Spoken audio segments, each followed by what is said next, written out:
So I had a lot of friends reach out and tell me like, hey, I love what you're doing with your thumbnails. It look great. And when I see them, I know it's a ball suit video. And that's great. But I've also had some people reach out and ask, hey, how do you do what you do? And my initial reaction is like, we're friends. Yeah, I'll share this with you. But then I had that, and it's every content creator has that, like because it took me so long to find a thumbnail style that worked for me, that after that initial like, yeah, I'll share it, I was like, who should I share it? But honestly, one thing that I have to understand, and that you have to understand even watching this video, is that what works for me may not work for you and vice versa. So let me show you how I make my thumbnails. Okay, so first things first, we need a subject, right? So for me, I'm about to be heavy into Tekken 8. Tekken 8 is about to be coming. I already know the characters that I'm going to focus my time on, so I can actually start making thumbnails referencing to what I think I'm going to do. And that's a lot of things. Like, you have to make your thumbnails appealing and clickable. And let's keep it funky. A lot of this thumbnails, a lot of the titling, it's clickbait. You get in there, it's not actually what you want to see. But for me, I try to keep it as close to what is going to be contained in the video as possible. So for me, I know that I'm going to main Reina and Tekken 8. So what I go right to Google, right? Search Reina, Tekken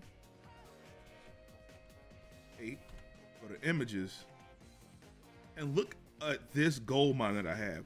Now, what's important to note about finding an image to use for your thumbnail, you want something that's expressive, but also won't get in the way of the text that you're gonna put on there. And some people don't even use text, but for me, I just think it's more eye-catching when you force somebody's mind to finish the sentence. You know what I'm saying? It's like if you have a sentence and you maybe have misspelled a word or you leave a word out, your brain just kind of finishes it. So what I do is I put the text on the screen, I have the subject of the thumbnail cover up part of the image, and then your brain automatically wants to work out what is being said in that text. Hey, listen, I'm not a scientist. I don't know brain theory. I just know how my crayon brain works. So now we have a collection of images that we can use for a thumbnail. Now, I am now using a program called Adobe Photoshop. Some of you may have heard of it, some of you may not. But something that is a close and free version. I promise you, I can't talk highly enough about this, and I don't know how long it's gonna be up. It's a website called PhotoPea. So this is what I was using. Look, see, it automatically pops up and it saved something. This is what I used. As you can see, this is what I used for all of my thumbnails. This program here, and it's free, and it's browser based. You might have to deal with an ad or two, but I'm telling you, I have Photoshop now, and everything that's in this is in Photoshop. You can go from 1 to 1. Photoshop ain't for everybody. Most people can't afford Photoshop. I couldn't afford Photoshop, and the only reason I got it because I had to set a portfolio up for a real job. So 1920 by 1080 is a standard size, so we can go with that. I used to change it to 300 here, DPI, mainly because I went to art school and I want so many dots. So now we got a background, transparent background, by the way. This is gonna be loosey-goosey right here. Now, we get those images that we got from Google. So let me grab those to go to File, Open in Place, and wherever you save those images is where you want to go get them from. So I'm going to do that really quick. So one by one, those bad boys are open, and as you can see, I have quite the options, right? So we'll start with the one let's see if I can find it. Okay, that's the one we're going to start off with. Okay, so this is the image that we're going to use for our thumbnail, for my very first Tekken 8 thumbnail, right? So what I want to do to give you the illusion to add the text underneath and on top, like I do, I'm gonna copy this layer over here. So I'm gonna take this one, and let me make sure I'm capturing my cursor.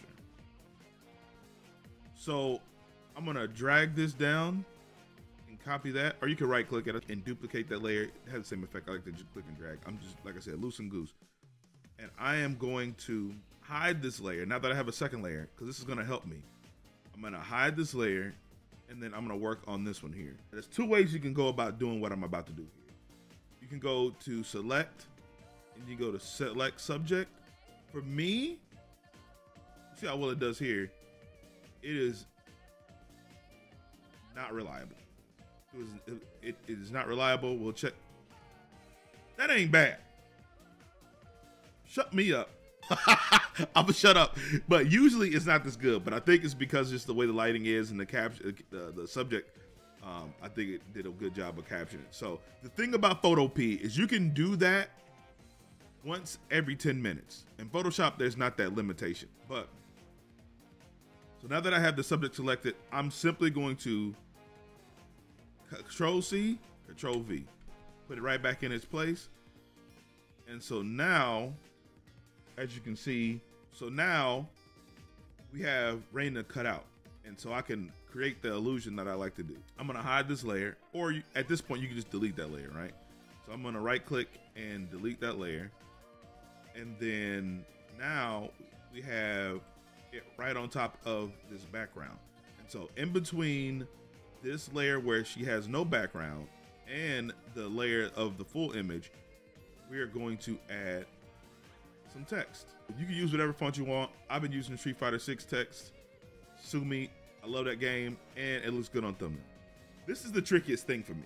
Finding something that you can put in the text that is also effective and doesn't crowd the image. But for the sake of this video, I'm just gonna put something like mad random. So it's gonna be like, Raina is, follow me here, cooking, exclamation mark, exclamation mark, exclamation mark. Boss, I can't see that. Shut up. Can you see that? I bet you can. So what I do, I like to scale it to the full length of the canvas. Grab this one too. And don't be surprised if you see this actually used, because I ain't all about working twice. Perfect. Actually, I like that. Now it looks crazy right now, right? So I'm gonna go over here to our layers. I'm gonna select both Raina is and cooking. I'm gonna make sure those are selected. I'm gonna right click and I'm going to merge layers. This is important because you have to copy this layer. So I'm gonna drag this down, copy that. I'm gonna hide this one so you can see what I'm doing here. I'm gonna drag the original one in between the Raina image and the background image. So now, you see? Are you cooking with me now? You cooking with me now? All right. Now we actually halfway there. And again, I'm probably giving you more steps than you need to because I want to explain it correctly.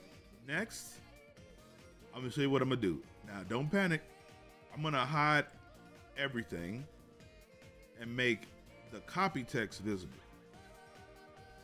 I'm going to go up here to select. I'm gonna select all. I'm gonna go to select again. I'm gonna go to color range. Now the reason why we merged those two texts and copied it is because unless you do that, you can't do what I'm about to do here. So I'm gonna select somewhere on the text and it's going to select just the text because it's looking for the color range. It's looking for white. I'm gonna go to select again. I'm gonna go to modify, contract. And I usually do about 7. 7 is a good number for me. I'm gonna contract it by 7 pixels, bring it in, and then I'm gonna hit delete. See where I'm going with this? See? So now those layers that we're working on, I'm about to make them visible again. You can see. Bang. Bang. And all right. I'll go up here, deselect. And that's it. That's how I do my thumbnails. Now you can do different things around the image or the subject to make it stand out a little bit more. So like for me, because of the colors are so vibrant, I'm gonna actually bring the opacity down to something like this. So you can see Raina more. And then I'm gonna darken this background by copying this, right? Drag it down, copy. I'm gonna add a multiply layer on it. So it makes her stand out. I could even go so far as to adding a drop shadow to the text. So I'll go to layer, layer style, drop shadow. And then I also, while I'm here, add a stroke. And I'll probably do the stroke, which is an outline for those you don't know what that is. And I'll probably just use the purple that's on her jacket. So I can just go right down here, select the jacket, select OK. And I'll probably make that around 5. See what that looks like. No. 8. Perfect. And I might even want to go or even brighter purple. So I might want to go something like,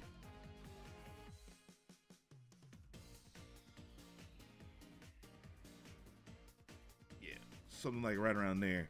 And for me, I'm looking at that shadow and I'm thinking it's a little bit too far. So I'm going to bring it in a little bit. And that's pretty much it. And you can adjust this how you want. For me, I'm going to bring that down and center it a little bit more. And that's it, dog.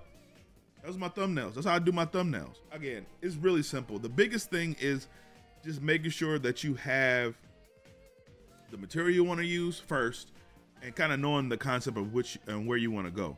So I'm going to keep fine tuning this, but this is pretty much a gist of it. I hope that was helpful.